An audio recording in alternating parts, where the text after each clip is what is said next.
한국인의 정통 주간신문 일요서울 1330호가 발행됐습니다. 일요서울 TV 시청자 여러분의 많은 관심과 성원 부탁드립니다.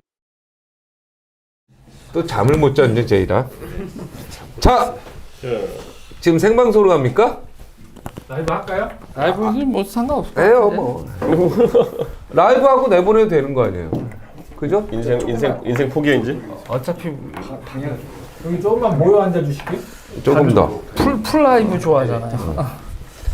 자, 이제 불량산 기본으로 하고 라이브를 쏠까요? 어떻게 놓을까요? 쏴, 그냥. 라이브 쓰면 슈퍼챗도 타시고. 라이브가 좋아? 좋지? 전번 네. 일단 녹화를 하고 자 그럼 10시 반 바로 그냥 오케이. 네, 들어가요. 없이 네. 슬레이 치겠습니다. 붕 뜨면 바로 이제 시작하십시오. 그 만화를 뭐라 그러지? 아까? 애니메이션. 나오네? 아직 안 떴습니다. 스팀 키가 안 먹었나? 제목 넣고. 거기는 또 좋은 장비 쓰는구나. 그래서 그거 방송하기로 했는데 언제든지 스튜디오 와 쓰라 그래가지고. 그 시간 걸리면 그냥 가자고. 그냥 네. 갑니다. 라이브야? 라이브 시작하는 것 같아요. 그냥 우리는 이거 녹으면 되는 거지? 네. 카메라로. 됩니다. 네. 자, 자, 요거 끝나고 오프닝 띄울게요. 알람 떴다. 이거 알람인 것 같은데? 나는 왜 안 뜨지? 난 구독 안 했나 본데. 야, 너 심하다. 구독했다. 봐봐, 구독했나 봐. 했어 떴어. 봐봐, 지금 나가고 구독했어? 응. 네, 알림 큐! 떴어. 안녕하십니까. 일요서울TV 주간 박종진입니다. 자유한국당에서 내년 총선을 앞두고 영입한 인재들이 지금 하나둘 공개되고 있는데요. 뭐 새로운 인물이라기보다는 현 정권으로부터 핍박을 받았던 사람들이라는 점이 눈에 띕니다.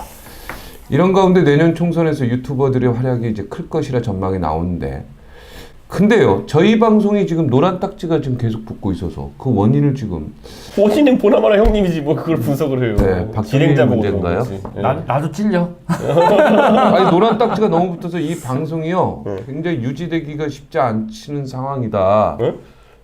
왜냐면 나는 여기 언론사에 소속돼 있어서 제 방송이면 이게 그냥 가도 되는데 이게 지금 언론사 입장에서는 이게 비용이 굉장히 들어가는 거거든요. 형님이 제일 많이 받으니까 형님이 깎아야지. 어찌 됐든 그걸 다른 사람한테 분담하는 식으로 이렇게. 아니 그러니까 이게 지금 예. 노란 딱지 제발 좀 하지 말아주세요. 잘하겠습니다. 뭐 누가 하는지 모르겠어요. 아니 사람이 아니라 기계들인데 그거기도 노란딱지 말아주세요 해서 뭐예요 그거 막 그런. 아 이거 보고 있는 분이 하는 거 아니에요? 왜 그런데? 아 그냥 돌리는 거야? 무조건 내가 나오면 노란 AI가. 딱지 붙는 거야? AI가? 그런 게 어딨어요? 박종민 얼굴 보는 순간 딱 이거는 불량한 방송이다 이렇게. 아니 그리고 희한한 게 14만 4천에서 딱 중지가 됐어. 그것도 AI로 할 수 있나요? 아니요, 그거는 그냥 우리가 더 열심히 해야죠. 구독은. 구독도 안 늘고 있어요. 일단 한번 고비가 온 겁니다. 지금 위기입니다 지금. 네, 주간 박종진 위기입니다. 좀. 그리고 AI로 그 노란 딱지를 계속 올린단 말이에요? 그냥 마크로야. 신고하고 신고하는 방법이 지금 페이크 뉴스 뭐 그런 거 뭐 우리는 페이크가 거의 없는데요. 근데도 거기서 그 영어로 계속 그렇게 다는 댓글 다는 게 그렇게 작업을 해서 누적이 되면 일정 정도가 넘어가면 이제 노란 딱지가 붙는다는 이 메커니즘을 안 거죠. 이게 또 우리나라 최초라는 거 아닙니까? 전 세계에서 유례가 없었던 사태. 그죠. 네. 보수 유튜버들 사이에서 지금 노란 딱지 이게 지금 굉장히 문제가 되고 있는데 지금 웬만한 보수 그 유튜버들이 지금 다 노란 딱지 돼 있죠. 이거 강제 보수행 아닙니까 제가? 클리앙이라든지 클리앙 누리앱, 오유 그리고 이제 그 몇몇 이제 미시 USA 이런 데서 목록이 있어요. 공격이 이제 공격한다. 그리고 용어가 있거든요. 밭갈러 간다. 밭 갈러 간다. 밭갈러 간다는 용어라고 이렇게 딱 공격을 하고 그걸 공지를 띄운 거 제가 캡처해 놓은 거 다 있는데 저도 거기 있더라고요. 그럼 저도 있는 거죠. 여기는 없었어요. 있어 그때 있었어. 또 올라갔나요? 네, 추가로 있어요. 해서 네. 올라갔어요. 그럼 이봉규 TV도 있고요. 있죠 당연히. 신의 한 수도 있고 다 있는 거예요? 네. 신의 한 수가 맨 위에 있어요 그 리스트에. 구독자 순서를 그러면- 소팅해놔서 저도 있어요 거기에. 당연히 있죠. 지난 봤는데. 봤어요? 네. 추가됐나 보다. 제발 좀 빼주세요. 여기는 진짜 이거 빼줘야죠. 그걸 왜 형 저를? 근데 형 그거 왜 빼달라 그래? 형 대깨문 싫잖아요. 아 그럼 대깨문 좋아하나요? 싫죠. 형이 대깨문 싫어하면 대깨문들이 형을 싫어하는데 왜 그걸 뭐라 그래요? 상호주의 때문에 다 주고받는 아 거지. 그렇다고 나는 그분들에 대해서 내가 막 그냥 뭐 좀 속으로 싫어하는 거지. 내가 뭐 겉으로 그분 싫다고 한 적도 없고 그런데. 그분, 서로 인정하는 거 아니에요? 나는 그냥 인정해요. 뭐 싫고 좋고 간에. 그분들의 황태자였던 조국을 깠잖아요. 그 당신이 모자 줘가지고 나도 써서 뭐 그냥 깐 거지 뭐 깐 게 아니라 조국이 거짓말쟁이가 너무 많잖아. 그래서 지난번에 우리 거짓말하는데. 무슨 뭐 삼국지들 입으로 무슨 뭐 형이 뭐 관우한다 그러고 얼굴 시뻘겋고 이렇게 해가지고 인터넷에 주문해놨어요. 그 코스프레하는 사람들이 그 삼국지 소품을 많이 팔더라고. 그래가지고 그 주문했어요? 나무로 된 청룡 언얼도 그거 했어요? 지금 중국에서 오는데 오고 있어요 지금? 그 세관에 좀 이상하게 생각하는 것 같아요 그게. 아 가짜잖아요. 근데 남은데 어쨌든 생긴 게 그 찍어보면 이게 청룡 언얼도가 생겼을 거 아니에요 보면은. 네. 그래가지고 그거 형 오면은 들고 사진 하나 찍으시죠. 네 알겠습니다. 사진이 아니라 그걸로 여기다 딱 놓고 방송을 해야 되겠는데요. 아 그러니까. 소품으로. 알겠습니다. 지금 그 1차 영입 인사가 아직 발표 안 됐죠? 됐어요. 누굽니까 좀 얘기해 주시죠. 자유한국당 1차 영입 인사가 발표가 됐습니다. 윤창현 서울시립대 경영학부 교수. 아 이분 참 좋으신 분이에요. 김용하 순천향대 경제학과 교수인데 요분이 엑소 아빠. 엑소 아빠. 뭐 의미가 있네 이것도. 네. 이분도 엑소 뭐 아빠. 유명하신 분이고 그 다음에요. 자 그다음에 김성원 두산중공업 플랜트 비주장인 누구야 이게? 이분은 제 생각에 원자력 때문에 온 것 같은데. 기업인 그 다음에요. 그리고 박찬주 대장. 지금 이분이 좀 논란이 있는 거 언론에서 네. 그죠? 그리고 백경훈 청년이 청사진 대표. 이거 누구요? 백경훈. 백경훈. 이분이 그거예요. 젊은이겠네요. 그 광화문 집회에서인가 그 YTN 변상욱 대 기자가 수꼴이라고 해가지고 그 했던 논란이 있었던 분이도 장수영 정원우 SY 대표 이거 누군지 모르겠고 이진숙 기자. 이준석? 이진숙. 진숙이 누님은 네 훌륭하신 분이고요. 이분. 안병길 신문협회 부회장. 이분도 굉장히 유명하신 분이에요. 네. 정범진 경희대 원자력공학 교수. 그러니까 이분도 들어보긴 했는데. 근데 이거 딱 보자마자 느낌 뭔지 아세요? 뭡니까? 이분도 근데 다 적폐로 고생하신 분들은 다는 아닌 것 같은데 이진숙 여기 누님하고 저기 아까 박찬주 황교안 대표가 우리가 상식선에서 예측하기 뭐냐면은 검사들 엄청나게 끌어들 거다라고 이제 생각을 했는데 검사 안 끌어들려 보니까 오히려 본인이 인맥이 아니라 그냥 어떻게든 긁어모은 명단이다. 좀 이런 생각이 드네요. 지금 비판하는 거예요 지금? 그 임팩트가 세진 않죠. 이준석 영입해야 되는 거 아닌가요? 아니 저는 거기서 박근혜 대통령이 저를 영입했던 사람인데 지금 황교안 대표가 저를 다시 영입한다는 게 말이 되냐고요. 그건 말도 안 되고. 박찬주 대장 영입은 어떻게 생각하세요? 영입 인사들이 유력 지역구, 그러니까 예를 들어 그때 민주당이 표창원 영입해가지고 용인 정해냈잖아요. 그러니까 거의 자동 당선 지역구 내거나 아니면 비례로 줄 것 같으면 이렇게 영입을 해도 돼요. 근데 박찬주 대장 같은 경우에는 영입해가지고 어차피 어려운 지역구에 내보낼 거면은 이렇게 1차 영입이라고 요란하게 할 필요가 있었나라는 생각을 약간 하는 거죠. 예전에 비슷한 사례를 뭐가 있었냐면요. 지난 선거 때 2016년 때 뭘 했냐면은 새누리당에서 막 종편 평론가 막 6명이 서가지고 막 영입했죠. 생각나. 김태현 변호사, 뭐 배승희 변호사, 뭐 맞아요. 최진영 변호사, 맞아. 그다음에 그 변환병 변호사 이렇게까지 한 적이 있었거든요. 근데 한 명 공천 받았죠. 변환병 변호사만 공천받았을 거예요. 나머지 다 공천에 떨어졌죠. 그게 되게 당황했기 때문에 책임 못 질 연재 영입이었고, 그치? 첫 번째로는. 두 번째는 뭐냐면은 그들에 비해서 훨씬 유력 주자들도 영입 대상이었는데 예를 들어 안대희 대법관 영입 대상이었잖아요. 그렇죠. 근데 영입해가지고 부산 해운대나 이런 나간다는 말도 있었는데 결국에는 마포 올라갔다가 마포 우리였죠, 우리가. 거기서 떨어졌나요? 마포 갑이었나? 거기서 떨어졌어요.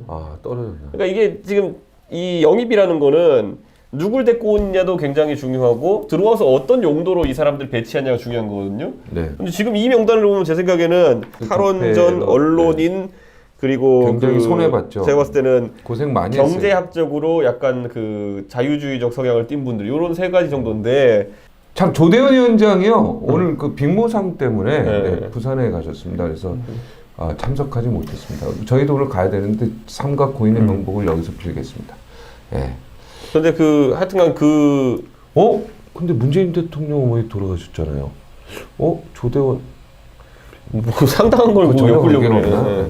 우리 유재일 평론가는 잠을 못 주무신 것 같아요. 너무 이게 얽히고 설킨 게 너무 많아가지고요. 네. 계속 인터넷에서 검색하다가 밤샜죠. 댓글 보지 마세요. 속상하잖아요. 누가 누구한테 조언하고 있어 지금? 아니 지금 네. 누가 누구를 좋아해요? 형도 아까림질 못하고 있는데 지금. 아니, 동경상님. 나는 그런 어떤 아픔들을 많이 겪었기 때문에 또 아픔하면 박정진. 그런 걸 좀 이제 이겨내는. 내가 오랫동안 근무하는 회사들에서 내가 지금 네. 사실은 출연을 아예 못 하고 있는 그런 몇 년째 이러고 이런 고통을 받고 있는데. 요새 그 펀드 관련돼서 나오는데 그게 너무 복잡하더라고요. 펀드요? 네, 펀드 뭐 조국 펀드 얘기하는 거예요? 조국 펀드뿐만 아니라 지금 도로공사 사장 뭐 이런 거 하면 업체들 그러니까 업체 끼고 거기도 왜 가로등이야 그런데? 그러니까요. 스마트 가로등 거기도 그 네. 이강래 사장. 뭔가 있다는 얘기죠. 가로등하고 다 뭔가 있는 거죠. 그냥 서로 얽히고 설켜서 뭐 그러니까 공기업들이 밀어주는 그 테마주들 있잖아요. 그 테마주들 그냥 한 기로 들고 한 기로 흘렸었는데 진짜 테마주들 다 잊어보고 있거든요. 네. 그래서 이게 어디까지 나오나 연관이 있어요, 좀? 지금 뭐 여기서 아직 정리된 상태는 아닌데 이게 냄새가 나죠. 네, 이게 나중에 이제 또 문제가 되겠네요. 정권이 바뀌고 그러면 이것도 조사하고. 바뀌기 전부터 문제될 가능성이 있다 좀 봐요. 그러니까 이게 저 같은 경우 이 펀드가 왜 문제냐면 옛날에 그냥 어디서 어느 업체로 밀어준다 그러면 그거로 돈 받고 끝이잖아요. 네. 근데 이 펀드로 돼 있으면 그렇게 돈을 해서 어느 업체가 돈을 벌었다라는 걸로 개미들을 긁고 모아서 주식시장에서 한 번 더 뻥튀기를 하잖아요. 아, 2번 먹는군요. 네. 그냥 펀드에서 투자해서 먹는 게 아니고 그걸로 형님도 먹고 예전에 경제부장 이런 거 할 때 보면은 뭐 작전주 이런 거 막 들었을 거 아니에요. 엄청 들었죠. 근데 저는 경제부장 할 때는 저기 주식을 못 하게 돼 있습니다. 아, 이게 그래요? 준관계인입니다. 아, 네. 그럼 누구 명의로 했어요? 아, 저는 아예 안 했죠. 제가 그러니까 기자 막 되고 나서 네. 그때 이제 정치부 쪽에 있을 때 그때 이제 좀 하는 애들 봤는데 기자는요 100% 돈을 입니다. 왜냐면 기자가 듣는 정보가 빠를 것 같지만 가장 늦어요. 남들보다 좀 더 안다고 했는데 사실은 그쪽에서 역정보 흘리는 걸 수도 있고. 아, 그거 계산해야 되니까 어렵고 그리고 기자들이 그 작전주나 이거에 연루돼 가지고 한두 명 그때 옛날 무슨 경제 TV 뭐 이런 거 그러니까 예를 들어서 그냥 구속된 적도 좋은 있고 정보 그래서. 듣고 선의로 기사 써줬는데 작전 세력이 가담한 것처럼 될 수도 있잖아요. 그러면. 아니, 그런 경우는 이제 그런 걸로 구속되지는 않죠. 우리가 왜냐면 보도자료 받아서 쓰는 것이 아니 뭐 예를 들어 어떤 걸 개발했다. 근데 내가 무슨 이공대생도 아니고 진짜 이게 개발이 사실인지 아닌지 가서 회사 가서 그걸 분석하고 그거 배우는 데만 1년 걸리겠다. 아니, 그러면 그 기사를 어떻게 써? 그지? 저는 이번 판에 제일 놀라웠던 게 신라젠 2015년에 무슨 항암제 발표회 거기에 그 언론에 보도한 사진 보니까 떡하니 그 초청 인사로 유시민 씨가 와 있더라고 보니까. 아, 예. 그 사진 제가 푼 거예요. 아, 그래요? 근데 유시민 이사장 아까 이야기하고 싶다고 안 했어요? 왜 이 얘기가 나왔죠? 그냥 아니 작전주 이런 거 나오다 보니까 아, 신라젠이 사실 최근에 가장 그 큰 사건이었는데 네. 거기에 정치인이 뭐 준 정치인이 껴가지고 2015년에 사진을 찍었더라고 보니까. 복잡해요 그 얘기도. VIK 얘기 나오고. 아, 유시민 이사장 아까 무슨 얘기 하자고 했던 것 같은데. 아, 요즘에 조금 유시민 아니 진짜 그런데 그 어제 알릴레오인가 거기서 그걸 했잖아요. 아, 알릴레오. 그 윤석열 총장이 내사했다는 증거를 공개하겠다는 취지로 이제 했는데 네. 보니까 아무것도 없어. 그 딱 어떤 느낌이냐면은 실컷 막 기세를 올리다가 그냥 방송 내용을 보니까 야 우리 그냥 무승부한 걸로 하면 안 되냐 이런 거 있잖아요 보니까. 아니 나 그래서 알릴레오가 왜 윤석열에 대해 이게 굉장히 긍정적인 이런 보도를 아니 그 말을 했지? 나 그 내용 보고 이거는 윤석열한테 좋은 내용인데. 그러니까 그치? 형도 옛날에 방송하다 막 누구 까다가 막 그 사람이 고소하겠다 그러면은 막 조금 누그러지고 이런 게 있잖아요. 보면. 많았죠. 그러니까 왜냐면 이게 먹고는 살아야 피곤해. 되니까. 예. 아니 그러니까 이게 고소가 다른 게 아니라 굉장히 피곤해. 막 부르고 소환하고 조사하고 재판 가고 막 이런 게 피곤해. 그리고 모욕이라는 건 진짜 한 끗 차이거든 보면은. 네, 한 끗 차이죠. 이게 유죄냐 무죄냐 이런 게. 명예훼손도 한 끗 차이예요. 자기가 기분 나쁘다는데 뭐 고소하면 어쩔 거예요. 이런 식으로. 그래서 나는 웬만하면 좀 싫은 사람들은 아예 얘기를 안 하고 좋은 사람들은 칭찬하고 이런 이제 방법으로 바꿨죠. 그래서 어제 유시민 이사장이 그 엄청나게 그 어그로는 끌고 이 어그로라는 게 뭔지 알죠 형님? 잘 몰라요. 그 게임을 할 때 보면 이렇게 막 그 몬스터나 이런 게 막 흩어져 있어요. 네. 그런데 이제 막 형을 살리기 위해 가지고 저 몬스터 많은 데 가서 제가 막 난리를 치는 거야. 나 공격해라. 나 공격해 나를 잡으러 오겠지 그러면 그 사이 형은 도망가는 거예요 이제 보면은. 아. 뭐 그러니까 유시민 이사장이 이번 판에서 했던 게 뭐냐면은 그 조국 사태 있을 때 보면은 조국 사태 이후의 국면에서도 어쨌든 메시지를 산발적으로 내는 것보다는 내가 어그로를 끌어가지고 내 대중적 인기를 바탕으로 해가지고 이거 돌파하자는 생각해가지고 오만 가지 의혹 다 던지면서 어그로를 끌었던 거지 보면은. 근데 지금 끌어놓고 보니까 상대가 윤석열인데 다 기억하고 있다가 이제 조국 날아가고 난 다음에 유시민한테 이제 하나씩 물어보고 있는 이런 상태인 거지 보면은. 근데 보면은 윤석열 총장 얘기한 건 다 충신이잖아요. 문제 있는 사람이니까. 나는 나의 충정이요. 거기까지 대통령에 대해 난 충정이요. 야, 그 말 들으니까 문제 있는 사람이니 임명하면 안 돼요. 딱 이런 거. 그러니까 문제 있는 사람은 문제 없다고 말하는 사람들이 충신인 거예요? 아니면 문제 있는 사람은 문제 있다고 얘기하는 사람이 충신인 그게 거예요? 충신이죠. 그러니까 문제 없다고 얘기하는 사람이 간신이죠. 아니 그리고 윤석열 그거 우리 총장이 역사에서 배우는 거 아닙니까? 아니, 그러니까 윤석열 총장이 그리고 무슨 뭐 어떤 사람들 어제 방송 보고 그러면 그 전에는 왜 그런 얘기를 안 했냐, 왜 임명되고 나니까 그런 얘기 했냐고 지적하는 분들이 있는데 저도 진짜 종진이 형에 대해서 굉장히 많은 정보를 알고 있지만은 저는 종진이 형이 일요서울에서 방송하는 것 정도는 해도 될 정도의 도덕성과 능력을 갖춘 인재라 생각해요. 그래서 절대 내가 사장실에 안 쫓아 올라가거든. 근데 만약에 종진이 형이 국가의 중책을 맡아가지고 청와대 대변인을 갑자기 해야 된다라는 제안이 들어왔다. 그러면 좀 다른 기준을 적용해가지고 얘기를 하겠지. 그런 거였는데 거기에다 대고 뭐 청와대 대변인 거면 어떤 기준 적용하려고 그래요? 종진이 형의 그 얇은 귀라든지 아니면은 그 사람 보는 눈이 없이 그냥 사람 좋아가지고 전부 다 그냥 형님 하고 이렇게 하는 거 이런 거라든지 공직자로서는 상당히 우려스러운 부분이 많죠.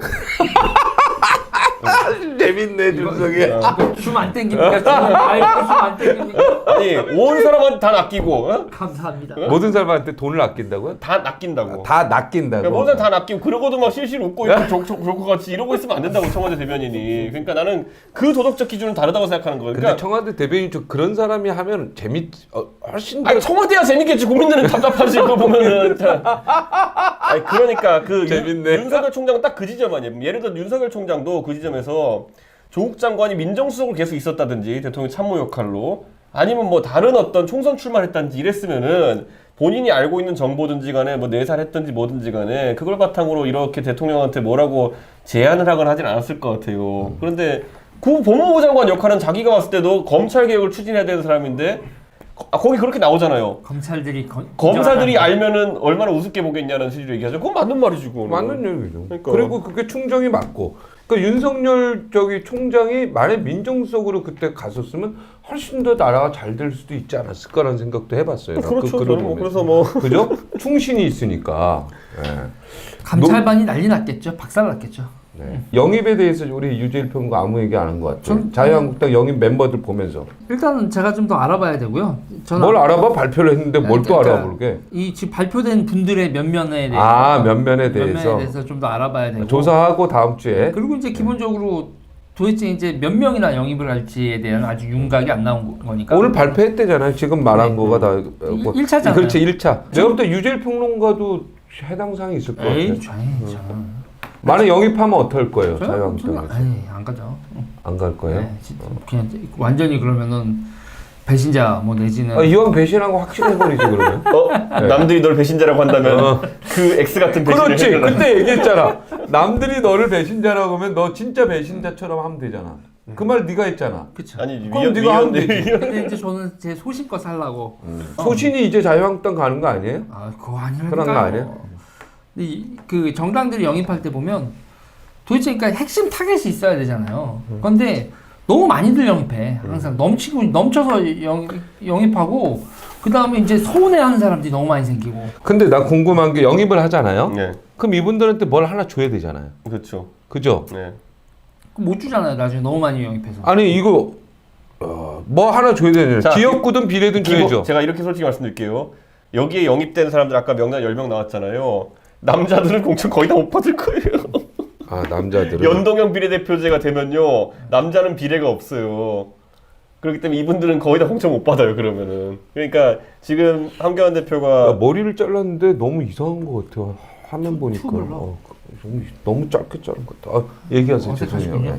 그러니까 어쨌든 그 남자 영입되신 분들은 지역구로 골라서 나가야 되는데 이분들 이제 오늘 언론이 해야 될 건 뭐냐면은 고향을 다 추적해야 돼요.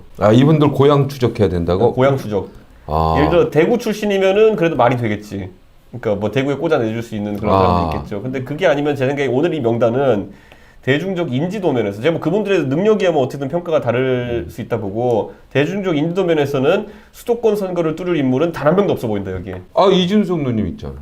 근데 이준석 기자는 제 생각엔 비례 몫일 것 같아요. 여성 비례 몫일 것 같고 뭐 그러겠네. 이준석 기자는 충분히 능력도 있고 하니까. 아 여성이니까 여성 비례로 가겠죠. 남성들은 제가 봤을 때는 이분들의 뭐 능력은 제가 완전 별개로 인지도 면에서는 서울 선거 뚫기 어렵다. 그러면은 TK 공천 줄 분들 TK 출신들 한번 색출해야 되고 나머지는 약간 애매한 아까 말했듯이 안대희 대법관 같이 좋은 지역구도 주지 못하고 마포 같은 데 나가가지고 떨어지는 상황이 나올 수 있다. 안대희 대법관도 인지도는 좋았죠. 그런데도 어려운 지역구 가니까 떨어지잖아요.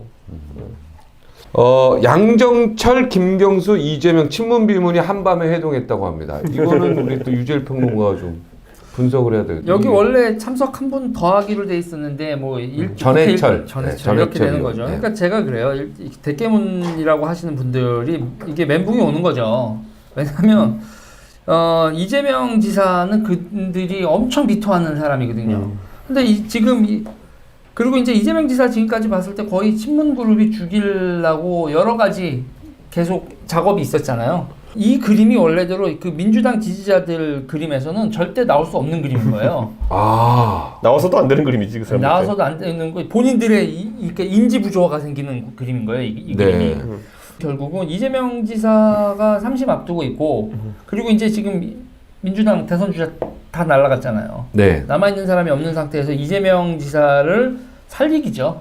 그리고 이제 대선 경선을 해도 그림이 나와야 될 거 아니에요. 대선 주자들이 여러 명 있는 상태에서 그림이 나와야 되는데 그 그림. 그럼 결국 저는 봤을 때 총선에서 이재명 지사의 지분을 인정하지 않겠어요? 이런 모임을 가지게 되면 공천권이라든지 이런 거에 대한 조율이 있겠죠. 경기도 공천권을 누가 행사하느냐를 두고 전해철 의원하고 이재명 지사하고 이게 기싸움이 있었던 건데 이거 뭐 조율이 되고 있지 않겠어요? 이런 모임이라면?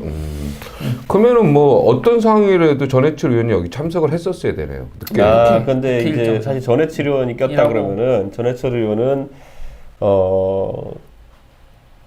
말하기 껄끄러운 사정이 있죠. 왜냐면은 이재명 지사가 혹시라도 당선 무효형을 받는다고 한다면은 경기도지사 자리를 갖고 딜을 해야 되는 상황이 올 수도 있어요. 아 지금 제가 알기로 지금 그거 만약 유죄 떨어지면은 유죄 떨어지면 바로 이제 바로 옷 벗습니까? 바로 못 벗어요. 대법원에서 떨어지면은. 아 근데 지금 떨어질 확률이 꽤 높잖아요. 지금 꽤 제가 있다고 볼 때는 하죠. 꽤 있다고 그렇죠. 보는데요. 대법원은 어차피 양형을 따지지 않기 때문에. 그러니까 유죄 무죄만 유죄 따지는데 되면 바로 끝나는데. 고법에서 유죄가 떨어졌는데 그죠? 그래서 전해철 의원 입장에서는 사실 본인은 그 역할을 하고 싶을 거예요. 왜냐면은 장관직 지난번에 법무부 장관직 얘기 나왔는데 장관은 사실 청문회도 거쳐야 되고 그리고 대통령의 종속적인 직위지만은 결국 기사라는 거는 그래도 지금 보궐로 하게 되면 한 2년 내지 3년 정도 본인의 영역이 생기는 거기 때문에 네. 충분히 해보고 싶은 생각이 들 거거든요. 근데 지금 차마 말은 못 할 겁니다. 뭐 여권의 유력 후보 보면 뭐 안민석 의원도 이번에 그런 고민 할 수 있고요. 전해철 의원도 그런 고민 할 수 있고 뭐 일각에서는 이번에 표창원 의원의 승부수도 그런 거와 연관돼 있다 보는 사람들도 있어요. 아 경기도지사 이번에 만약에 이재명 지사가 벗게 되면 아니 표창원 의원 보세요. 표창원 의원 원래 대중적 인지도도 있고 인기도 있고 이런 분이기 때문에 이번에 가장 먼저 본인이 인적 청산이나 아니면 물갈이 앞장서는 모습 보이게 되면요. 저는 이 선거에 만약 이 총선의 결과적으로 민주당은 좀 좋게 나올 것 같은 분위기가 되려면은 바로 경기도지사를 같이 치르게 된다면은 표창원 의원에 대한 출마론이 나올 수도 있어요. 아 여기 예리하다. 진짜 예리하네. 어떻게 생각하세요? 저는 거기까지 예리하지 못했나요? 그러니까 조직을 옛날엔 국회의원들이 조직을 먹여 살릴 수 있었잖아요. 뭐 이렇게 뭐 스폰서도 있고 후원도 있고 그랬는데 지금은 지자체장이 되지 않으면 조직원들을 먹여 살리고 일자리를 주고 하는 게 어려워요. 그러니까는 지자체장이 되면은 일단 기본적으로 밑에 깔리는 공사들이 뭐 몇 개고 자리가 많고 예산권을 가지고 있으니까 예산 집행하면서도 조직을 먹여 살릴 수 있단 말이죠. 그래서 제가 봤을 때는 이 자리가 그런 조직을 키워야 되는 가지고 있는 사람들의 혈투장이 돼서 표창원 의원이 들어갈 가능성은 적은데 이게 이제 질판이다라고 하고 전체 분위기상 그렇게 흘러가면 승부수가 걸릴 수도 있죠. 그러니까 저는 끝까지 이 경기도지사 직은 놓고 간보기를 할 것인 게 이재명 지사한테 이게 출마 선언 아무도 안 하거든요. 지금 보면은 왜냐면 이재명 지사하고 척을 지는 거잖아요. 그러면은 너 잘릴 거라 예상하고 내가 준비할게가 말이 안 되잖아요. 그러니까 대법원 판결이 딱 나오는 순간부터 그 주자들은 이재명 지사에 대해 가지고 구애도 할 것이고 그리고 또 자기 불출마 선언부터 해가지고 별거 다 나올 겁니다 보면. 근데 지금 상황에서는 먼저 던진 사람은 표창원 의원이다. 그리고 저는 계산이 그렇게 되는데 설마 표창원 의원이 경기도지사 나갈 생각으로 아니요, 그만둔 건 아니죠. 표창원은 그런 생각 때문에 그만뒀다기보다는 저는 어쩌다 보니까 자연스럽게 맞아떨어져가지고 민주당에서 구원할 수도 친문 있다. 지지층에서 자연스럽게 그 얘기가 구원 올라올 투수를 겁니다. 요청할 수도 있다. 네. 그런 건 옛날에 얘기죠. 오세훈 시장이 그렇게 서울시장 후보된 거 아니었었나요? 그 강금실이 나온다고 그렇죠. 하니까 바로 그 강금실 바로 바꿨죠, 카드를. 붙을 수 있는 거는 그때 원래 맹영규 장관이 네, 맹영규 나왔잖아요. 장관이 거의 확정. 맹영규 장관도 인지도 좋고 했었는데 그 당시에 붙여보니까 안 되네? 그럼 오세훈이라는 사람 붙여보자. 정수기관하고 이런 사람 붙여보자 했더니만 이 사람은 된다 해서 간 거잖아요. 네, 맞습니다. 그러니까 저는 딱 어떤 느낌이면 지금 아까 말했듯이 전해철 의원 그리고 뭐 그 안민석 의원이라든지 뭐 나름 인지도 있고 그 지분이 있는 분들이지만은 이분들 붙였는데 예를 들어 안 된다. 뭐 자유한국당 경기도지사 후보 뭐 박종진 했는데 붙었는데 안 됐다. 그러면은 바로 다음 저랑 대선으로 붙으면 안 되죠. 다. 왜 웃어? 형님 운명은 뭔 줄 알아요? 기호 4번 박종진. 그게 뭐예요, 그럼? 응? 기호 4번은 어떻게 되는 거예요? 뭐- 무소속이야? 정의당? 유승민 신당. 형이 운명이래. 나 준석이 요즘에 너무 좋아. 얘 너무 웃겨. 유머러스하고. 나는 솔직히 그래. 준석이가 나이는 조금 어리고 약간 사회 경륜에 있어서는 조금 부족할지 몰라도 약간 부족한들면은 우리들이 채워주면 되고 얘를 나는 대선 후보로 국민탕 몰아버리는 거야. 제가 그러면 마크롱이 되잖아. 어? 아니 예를 들어 준석이가 뭐 인격도 다 완벽하고 그러면 신이지. 제가- 얘 장점만 바라보고 장점으로만 하고 얘가 부족한 면이 좀 제가 있을 수도 제가 있어. 말했잖아요. 그러면 이런 걸 딱 해서 제가 당 대표가 되면은 비서실장 박종진 바로 발령 내고 국회의원이 되면은 구급 비서. 아니 나는 그럴 수 뭐 마크롱이 뭐 인격이 훌륭하고 뭐 아니 사람은 다 부족한 면이 있어. 아니, 준석이가 지금 부족한 면이 누군가 있을 거 아니야? 부족한 면을 그지? 가끔 막 이제 좀 자만하고 너무 대학도 좋은데 나 그래서 약간 꼴배기 싫고 그런 게 있지만 그렇게 부정적으로 생각하는 사람도 있지만 사실은 긍정적인 면이 훨씬 많거든. 왜냐면 이 나이에 만약 자기 거 다 집어 던지고 정치에서 나라만 바꿔도 희생 정신 있지, 용기 있지, 그리고 무엇보다도 컴퓨터처럼 똑똑함이 있단 말이야. 오케이 4급 보좌관으로 격상. 아이 무슨 그러지 말고 이제. 뽑을 뻔했다. 뽑을 뻔. 아니 나는 대선을 생각하는 4급 거야. 보좌관도 연봉. 아니 이준석 대선 괜찮잖아. 아니 4급 대이라 보좌관은 어때? 연봉이 한 8천 나올걸요? 바로요? 아니 수당까지 해서? 갑자기 나 이준석 대선에 대해서 우리가 고민할 필요가 있다 국민들이. 10년, 20년. 우리나라 지금 그러니까 40세죠. 아니 그러니까 마흔 나이가 안 되는구나. 진짜. 형님. 너 나이 좀 더 먹고 와야 되겠다. 지금 35이지. 그러면 이 다음 대선은 무조건 안 되네. 차차기네. 8년 후냐 그러고 그지? 8년 후면은 제가 항상 하는 말이 있어요. 당에서 유승민 먼저 하고 안철수 하고 그다음에 저라고 얘기해요. 왜 안철수 대표 싫어하는데 왜 여기 들어? 유승민 안철수? 당연히 우리가 합당하면서 그래서 그때부터 예의상 끼워넣기 시작했죠.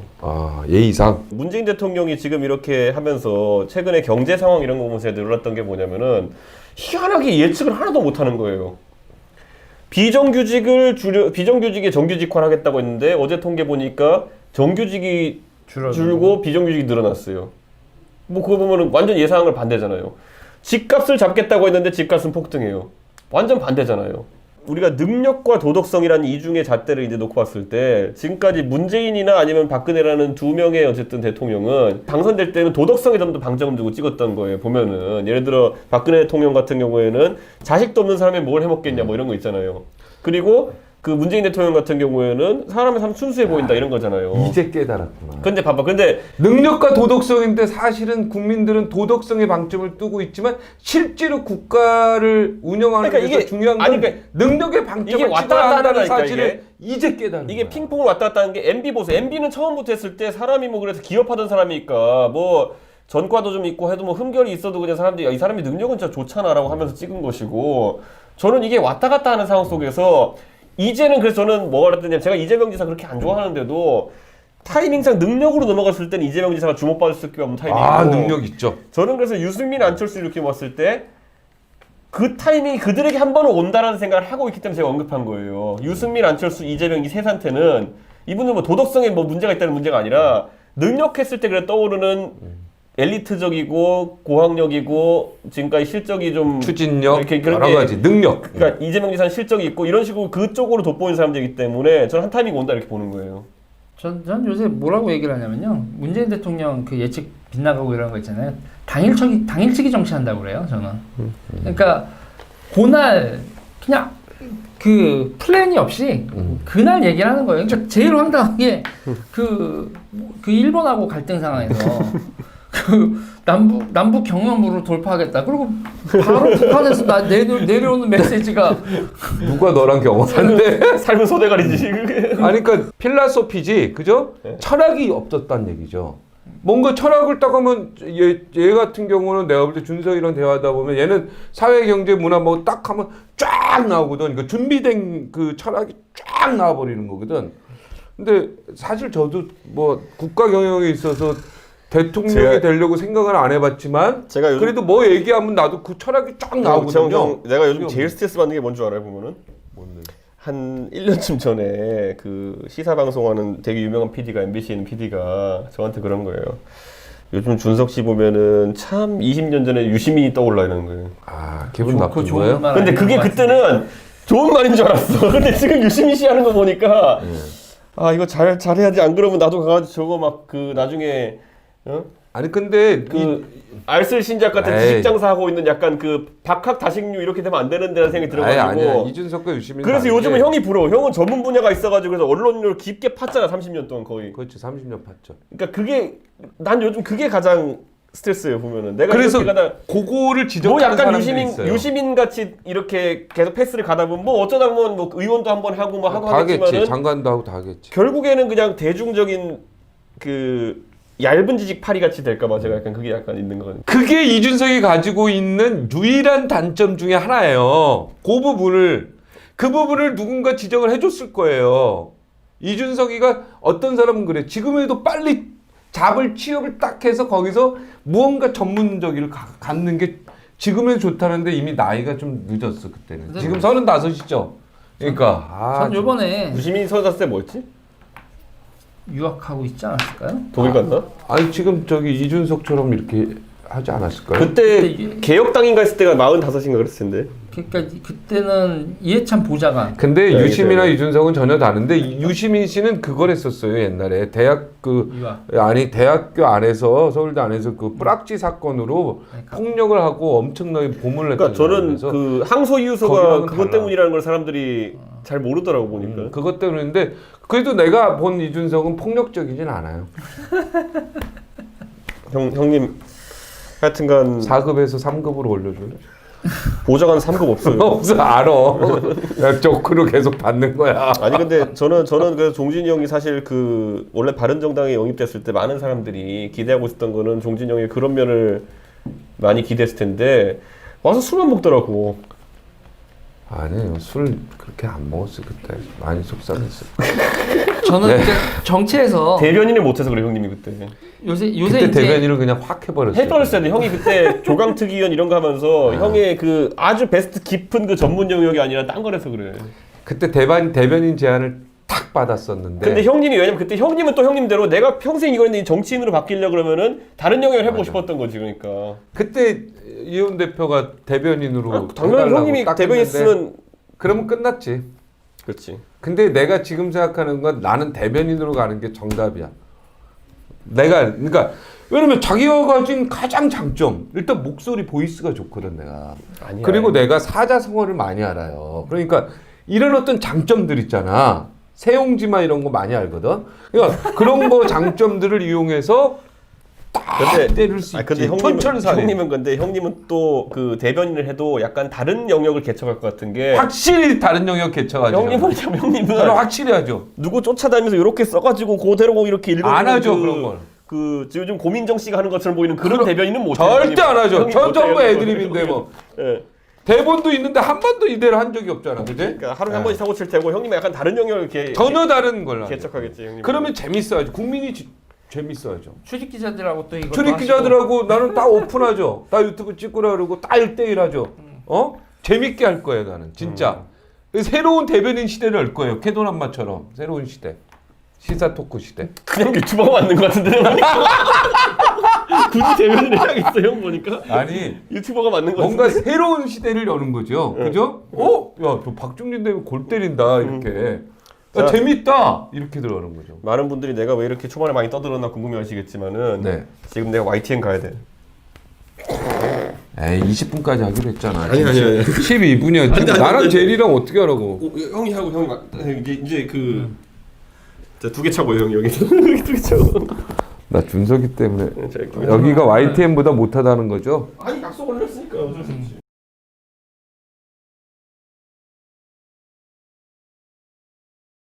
그러면은 얘기를 해봅시다. 그러면 다시. 근데 요즘에 댓글 때문에 너무 고생 많죠? 이제 지금 한풀 꺾였다고는 하는데 점점 과격해져요. 이분들이 이제는 자기들이 몰리잖아요. 뭐 정경심 교수 구속도 되고 점점 이게 많이 나오니까 실체적 진실들이 나오니까는 이제 할 게 이제 악에 받쳐서 욕밖에 없는 것 같아요. 네. 아니, 점점 도가 심해져요. 조금 점점점. 인격 모독의 차원을 넘어서 가지고 뭐 일명 패드립이라고 하죠. 뭐 부모님 찾고 이런 것까지. 그래도 뭐 폭력은 없었죠. 폭력은 비슷한 건 있었죠. 제가 직접적으로 그래서 항상 이제 혼자 다니지 않죠. 아, 비슷한 게 어떤 게 있었어요? 뭐 이렇게 뭐 길목에서 지키고 있다거나. 그렇게까지 하면 안 되죠. 네. 이건 이런 식으로 가면 안 될 것 같아요. 그래서 제가 이게 파시즘의 징후가 되게 농후하다. 그리고 사람들을 이런 식으로 몰고 가면 안 된다라고 그렇게 얘기를 하는데, 그러니까 당하시지 않는 분들, 제가 어저께도 이제 새벽에 이제 화가 나서 그런데 이제 팟캐스트나 이런 데서 이제 저에 대해서 뭐라고 얘기하시는 분들이 있는데, 그렇게 뭐 어떤 분들이 얘기를 하면 그걸 들은 사람들이 저한테 와가지고 난리를 친단 말입니다. 여기서 지금 방송에서 보여드릴 수는 없지만, 그러니까 제 얘기는 아닌데 그렇게 좌포가 죽고 저 새끼 나쁜 놈이다 라고 했을 때 이 지지자들이 어느 정도까지 폭력적으로 나오는지 보면 이게 놀라워요. 야, 이게 옛날 이탈리아, 독일의 파시즘, 네. 이런 전체주의가 자꾸 생각이 나는데 이거 굉장히 위험한 거고요. 굉장히 위험한 거죠. 유재일 평론가는 아무 잘못이 없습니다. 제가 볼 때. 보시면 이런 걸 한단 말이죠. 이거 충격적인데. 충격적이죠. 이건 정말 모욕에다가, 그죠? 야, 이거 너무하네요. 너무하죠. 이거는 방송 비방용. 네, 이거는 있을 수가 없는 건데 저 사진을 보여주면 진짜 기절하겠네요. 와, 완전히 이건 말이 안 돼. 말이 안 되죠. 하여튼 유재일 평론가, 그러니까 우리나라는 사상의 자유가 있고요. 네. 그 사상도 얼마든지 변할 수 있는 자유가 있고요. 그죠? 전환할 수 있고. 왜 그런 걸 인정 안 하죠? 유재일 평론가 이제 그만 좀 괴롭히면 정말 고맙겠습니다. 근데 뭐 이제 저는 뭐 너무 착하고 좋으신 분인데 뭐 그리고 저도 과거에 민주당 지지자였고요. 네, DJ 지지자였고요. 노무현 대통령 지지자였습니다. 네. 예. 그리고 나서 우파로 중도에서 우파로 조금씩 바뀌는 계기가 있었고요. 네, 노무현 대통령 때 청와대 출입기자 할 때 언론사에 대한 엄청난 탄압이 있거든요. 네, 그때부터 이건 아닌데라고 좀 생각을 하면서 조금씩 바뀌어 갔고. 네. 근데 왜 이렇게 바뀌고 가고 그런 것이 얼마든지 나이 들면서 있을 수도 있는 건데 그걸 왜 비판하죠? 근데 저 같은 경우에는 요새 그 아까 이제 전문직 얘기 하고 오셨잖아요. 그러니까 업무 프로세스를 너무 무시하는 절차들이 많아요. 그러니까 정치에 있어서. 그러니까 문재인 대통령이 남북 올림픽, 공동 올림픽 얘기를 하고 그다음에 이제 며칠 있다가 금강산에서 철거해라 이렇게 얘기했잖아요. 그러니까 올림픽을 공동으로 하려면 남북 올림픽위원회에서 실무자들이 먼저 얘기를 하고 대통령이 최종적으로 업무 프로세스가 좀 진행이 되고 해야 되는데 당일로 그냥 어떤 이슈를 띄우는 대통령이 그냥 어떤 실무적 기반도 없이 그냥 툭 던져버린다는 얘기죠. 그러니까 이런 식으로 정치가 된다라는 것 자체가 이게 필라소피가 없다는 거 아니에요? 그쵸, 그러니까 철학이 없는 거죠. 선전선동만 있고 맞아요. 철학도 없고 업무도 없는 거예요. 일로서요 정치를 안 한다는 거죠. 그래서 이런 거에 기겁을 하겠어요. 전 진보들이 보이는 모습 등에 예. 대해서. 그 뭐 홍석현 회장 그다음에 유승민발 제3신당 가능성 제3신당이 좀 나왔으면 좋겠어요. 어떻게 생각해요? 저는 천하삼분지기 얘기했잖아요. 3당이 나와야 된다. 그래서 이제 국민들이 선택의 여지가 없잖아요. 네. 둘 다 싫은데 누구 찍어 이런 사람들이 정말 많거든요. 의외로 많더라고요. 아주 지금 제일 많아요. 제가 봤을 때. 지금 이당 지지자와 저당 지지자 결국 해봐야 더불어민주당하고 자유한국당인데 이 둘 당 다 싫다는 사람이 제일 많아요. 아 어느 정도 됩니까? 3, 3, 4 됩니까? 제가 뭐 40% 된다고 봐요. 40%. 근데 이분들이 선거에 안 나오니까는 안 보여서 그렇지 선거에 안 나오는 사람들 대부분이 찍을 정당이 마음을 줄 정당이 없으니까 안 나오는 거죠. 오히려 무소속이 굉장히 바람이 불 수도 있어요. 그런데 이제 무소속 같은 경우도 결국은 뭐 대부분의 무소속이 이 당에서 떨궈져 나온 사람, 저 당에서 떨궈져 나온 사람 이런 식이잖아요. 그런 거 말고 실력 있고 힘 있게 물어보지만은 저는 지금 120대 120대 60 희망합니다. 희망사.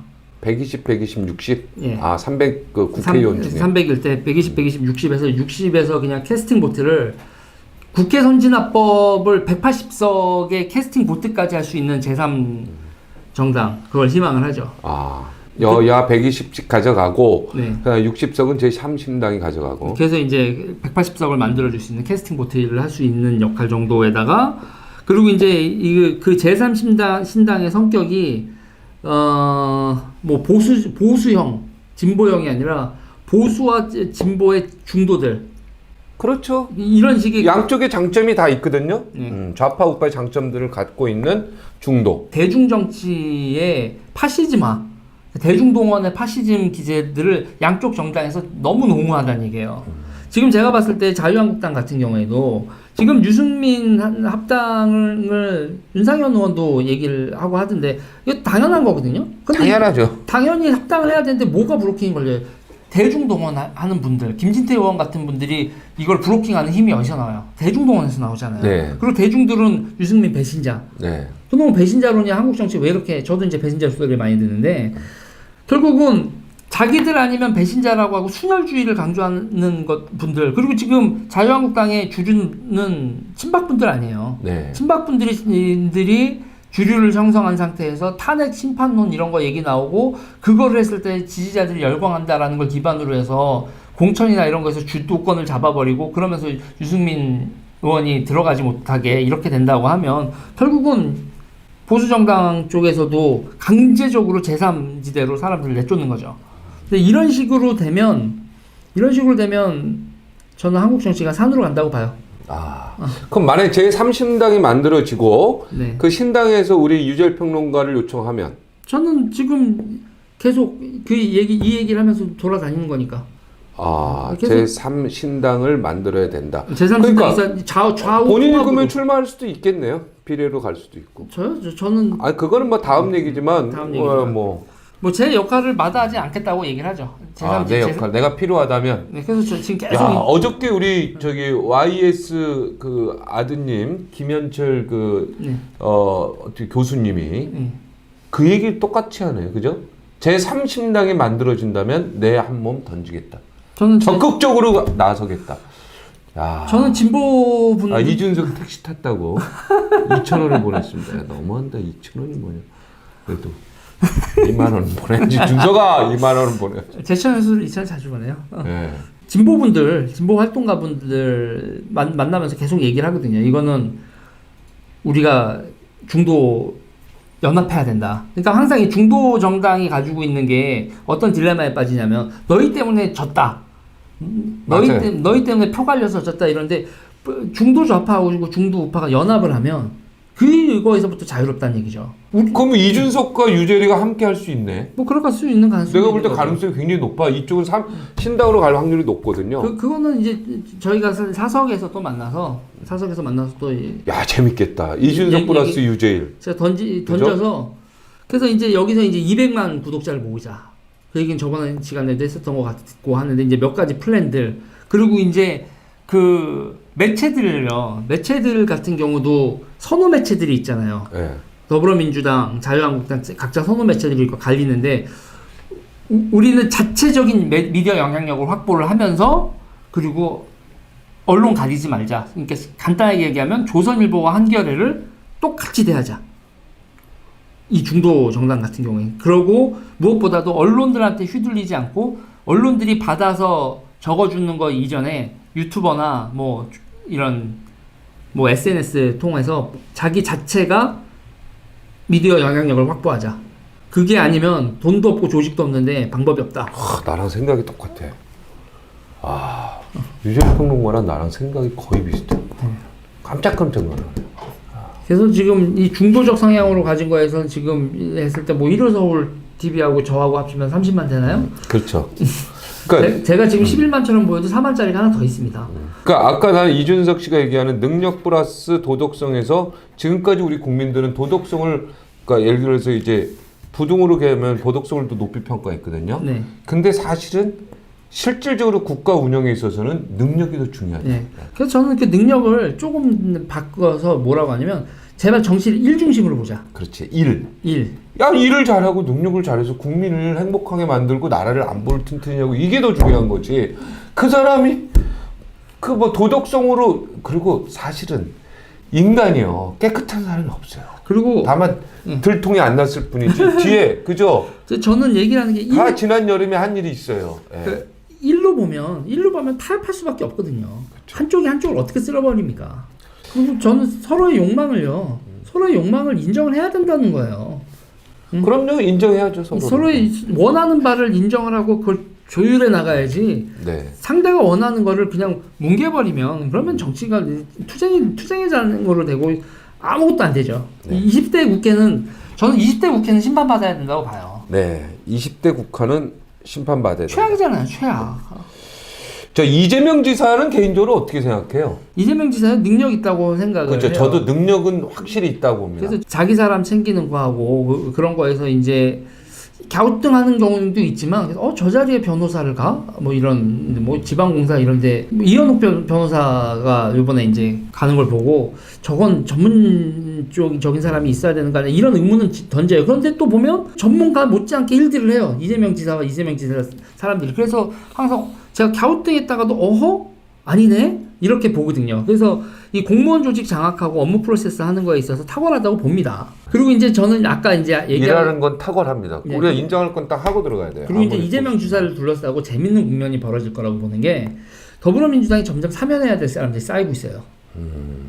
사면해야 될 사람들이 쌓이고 이제 사면해야 될 명분이 그닥 있지가 않아요. 네. 나중에 지금 정경심 교수가 됐던 저는 정경심 교수 거의 유죄가 나올 거라고 보거든요. 네. 그리고 이제 이런 식으로 가다가 그리고 김경수 지사 같은 경우도 그렇죠. 네. 김경수 지사도 유죄 나올 확률 높고 이재명 지사 어떻게 될지 모르지만 저는 이렇게 사면받아야 될 사람들이 쌓이면 박근혜 대통령 사면하고 같이 물려서 사면 정국이 한 번 온다고 봐요. 안희정 씨도 들어갈 수 있나요? 안희정은 여성주의자들이 그 난리를 치는데 빼겠죠. 알겠습니다. 제3신당을 국민은 바라고 있네요. 유재일 평론가는 바라고 있습니다. 네, 그리고 그걸 어저께 바라는 국민도 김현철 많던가요? 교수님도 바르고 형님은? 저요? 네. 솔직히 그 부분에 대한 정리가 안 됐어요. 제가 정리가 안 머릿속으로. 됐어요. 네. 그리고 아직 철학이 정리가 안 됐어요. 그리고 저 같은 경우는 지금 이것도 그냥 희망사항이지만 현실성은 좀 없다고 봐요. 왜냐하면 여러 가지 우연이 겹치지 않으면 가능하지 않아요. 그러니까는 유승민 의원이 그냥 자유한국당으로 가버리면 그러면 이거는 끝나는 거죠. 거죠. 저는 그 3번에 대한 트라우마가 있잖아요. 네. 3번에 대한 트라우마. 네, 3번은. 이 3번이 정말 어려워요. 굉장히 트라우마가 있고. 난 보고를 한번 했으니까. 네, 3번에 대한 트라우마가 있어가지고. 그리고 또 변수가 선거법이잖아요. 비례를 어떻게 뽑느냐. 그렇죠. 패스트트랙이 어떻게 처리되냐. 이것도 봐야 되고. 그것도 그러니까 변수가 너무 많기 때문에. 그리고 공천을 주겠다는 사람이 부르지도 않는데 내가 막 가가지고 이렇게 하는 것도 말이 안 되는 거고. 그죠? 네. 정치는 일단은 내가 벗고 가서 무릎을 꿇는 순간 이미 완전히 갑을 병으로 바뀌어버리니까. 그러니까요. 가기 전까지 갑이거든요. 여기 오늘 영입된 사람들 다 있지만 이 사람들 영입되는 순간부터 을병으로 바뀝니다. 제 입장에서는 이번 총선에서 제3진당이 가능하면 좋지만 이렇게 이게 여러 가지 컨트롤할 수 없는 외부 변수들이 많은 상황이니까 지금 내가 할 수 있는 거와 지금 진보분들 중에서도 지금 이 조국 사태에 대해서 분노하고 있는 분들 많거든요. 그러면 이분들하고 같이 뭉쳐서 조금의 이제 말을 할 수 있는 교두보 있잖아요. 누구도 방송도 안 불러주고 팟캐스트도 안 불러주고 유튜브도 안 불러주는 거예요. 그러면 우리들만이라도 이 조국 사태에 대해서 이거는 우리의 원칙이 벗어났다라는 거에 대해서 목소리를 냈던 사람들이라도 뭉쳐서 조금이라도 세력화를 하고 그리고 이제 우리의 그 활동가들 먹여 살려야 되니까 그러니까 저는 유튜브 생각을 해요. 유튜브로 이 활동가들과 함께 교두보를 만들고 조직을 만들어 놔야겠다. 요번이 안 되면 다음에라도. 예, 좋은 아이디어네요. 근데 노란 딱지 지금 유재일 TV도 많이 붙었죠. 네. 그러면 어떻게 수입이 거의 반으로 줄어드나요? 얼마나 줄어드나요? 저 같은 경우에는요, 이때까지 후원 계좌를 공개를 안 하고 있었어요. 네. 그래서 이 후원 계좌는 정말 궁할 때 오픈한다. 도와달라고, 도움이 필요하다고 할 때. 그래서 후원 계좌 오픈을 했죠. 오픈했어요? 네, 오픈하고. 그럴 때 어때요? 좀 후원 계좌 오픈을 하니까 노란 딱지가 그거로 데미지 입은 거를 다 복구하고도 조금 남아요. 와, 대단하네. 네. 아. 그러니까 쉽게 무너지지 않죠. 우리는 슈퍼챗도 예, 이렇게 참, 난 유재일 굉장히 불쌍하게 생각했는데 아니네. 예. 나 욕을 굉장히 먹어도 불쌍한 거지. 알았어요.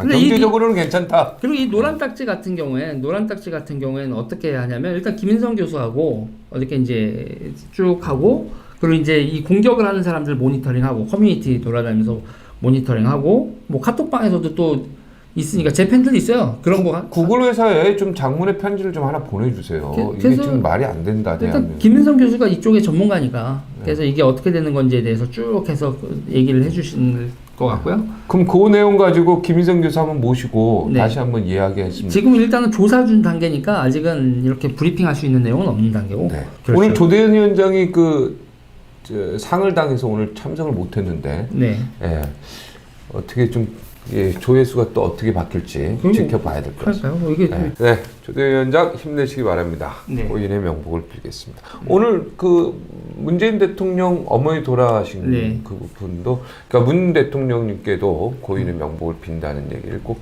저희 방송에서 드리고 싶습니다. 네, 힘내시기 바랍니다. 오늘 여기까지만 하죠. 그렇죠. 근데 둘이 얘기하니까 훨씬 더 이게 알차네. 그죠? 그런 부분이 있어요. 약간 이제 그 개그감하고 그게 싹 빠졌어. 개그가 싹 빠지는 싹 거야. 빠지고 완전히 다큐가 됐어. 은근히 조대현 위원장도 약간 개그 저기 한 게 있고 준석이는 나 놀려먹는 재미로 나오는 것 같고. 근데 유재일 평론가 하니까 이게 굉장히 케미가 되는데 굉장히 좋습니다. 네. 지금 껐나요? 아직 안 껐죠? 이걸 거의 정통 정치 정치. 뭔가 한번 구상해 봅시다. 네, 알겠습니다. 오늘 시청해 주셔서 고맙습니다. 감사합니다. 네.